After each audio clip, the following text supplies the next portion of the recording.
Une bonne soupe avec des restes. Bonjour et bienvenue. Pour cette nouvelle vidéo, on va parler de la soupe, mais de manière assez large. Voilà, l'idée, c'est d'utiliser ce qu'on a encore peut-être dans son frigo ou dans ses placards et qu'on n'a pas totalement utilisé. Parfois, on a fait un repas, il reste un petit peu de légumes, un peu de viande, peut-être un féculent ou du pain qui est en train de rassir, etc. Donc, tous ces ingrédients, on va pouvoir les utiliser dans la soupe, mais pas n'importe comment. Alors, dans notre exemple ici, j'avais cuit des épinards en branches et la vidéo du 5 septembre dernier, qui était un short, on vous a présenté des briques farcies, épinards et chèvres. Voilà, d'ailleurs c'est une vidéo qui a eu beaucoup de succès, donc je vous remercie infiniment de l'avoir visionnée. J'espère que ça vous a inspiré. Voilà, bref, donc il reste des épinards, je n'ai pas tout utilisé. Il reste un peu de liquide parce que l'épinard, ça rend toujours de l'eau. Et là, en plus, c'était des épinards surgelés, des épinards en branches, mais surgelés. Donc, forcément, j'ai du liquide au fond de ma casserole. Il ne me reste pas suffisamment d'épinards pour refaire un plat. Donc, je vais repartir sur cette base pour simplement faire une soupe. Alors, on est bien d'accord, on utilise toujours des ingrédients qui sont restés de bonne qualité. Si ça commence à tourner, à moisir, c'est hors de question, on n'utilise pas. Mais par contre, si les ingrédients sont de bonne qualité, on peut tout à fait s'en servir. Alors, là, je vais rajouter un petit peu de lait.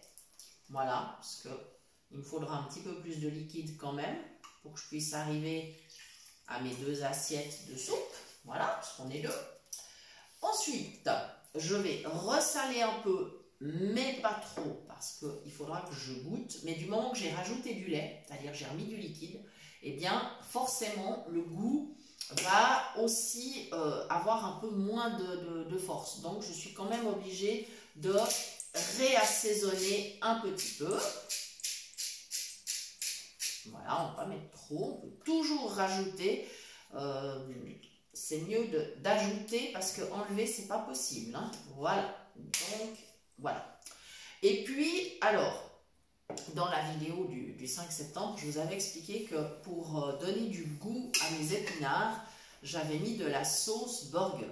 Alors, ça veut dire que, compte tenu de ce goût que j'ai mis dans mes épinards, je ne vais pas pouvoir mettre certaines épices. Par exemple, là, si j'ajoutais du curry ou du curcuma, ça serait catastrophique. Si je mettais des épices à tagine ou à couscous, enfin, non, c'est impossible. Donc, on avait fait une vidéo sur la cohérence des goûts. Il faut absolument rester cohérent dans ce qu'on fait.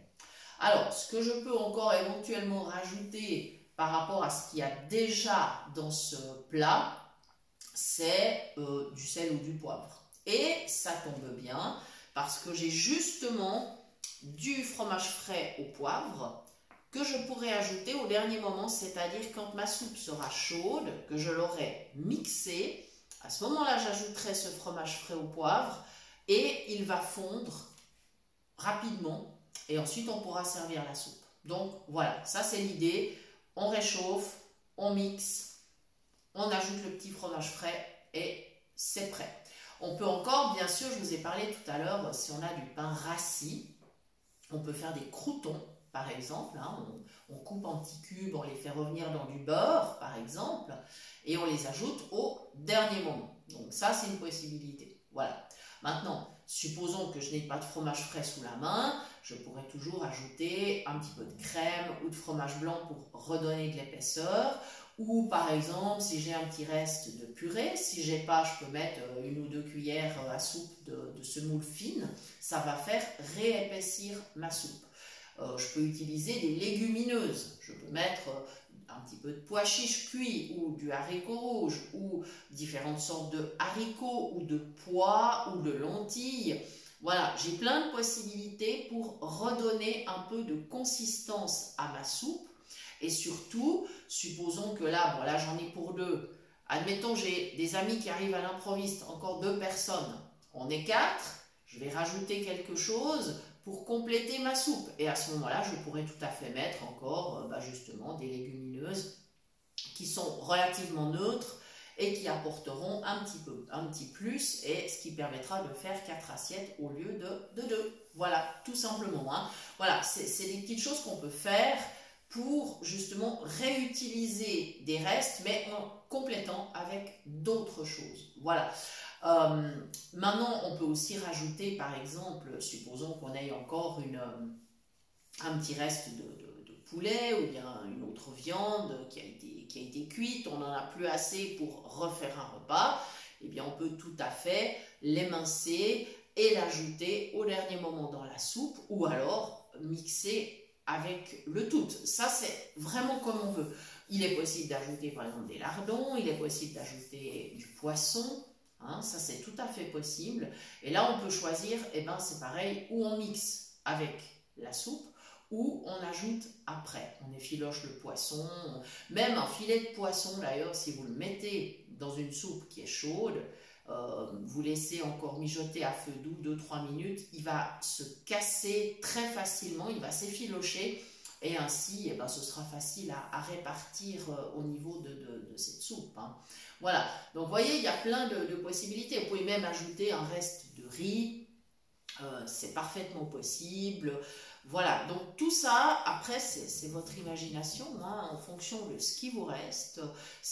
La soupe peut devenir un repas vraiment complet. C'est vrai que souvent, c'est une entrée, mais ça peut devenir un repas totalement complet. Et un autre avantage avec la soupe, c'est que, par exemple, si vous devez vous déplacer sur un lieu, par exemple votre lieu de travail ou autre, et que vous n'avez pas la possibilité de réchauffer un repas, par exemple, l'hiver s'il fait froid, vous allez pouvoir emmener votre soupe dans un thermos, et souvent les thermos sont équipés d'un gobelet dans lequel vous pourrez verser votre soupe. Donc voilà, vous aurez quand même la possibilité de manger chaud.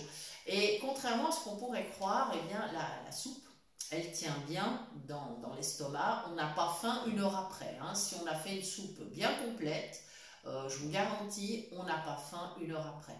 Il est aussi possible, par exemple, dans une soupe, de mettre des œufs. Alors, soit des œufs cuits durs qu'on rajoute à la fin, soit de battre 2 à 3 œufs, ça dépend encore une fois de la quantité de soupe, et de les rajouter à la fin, vraiment à la fin, mélanger très très très vigoureusement, et là vous aurez une soupe qui va prendre un petit peu d'épaisseur aussi.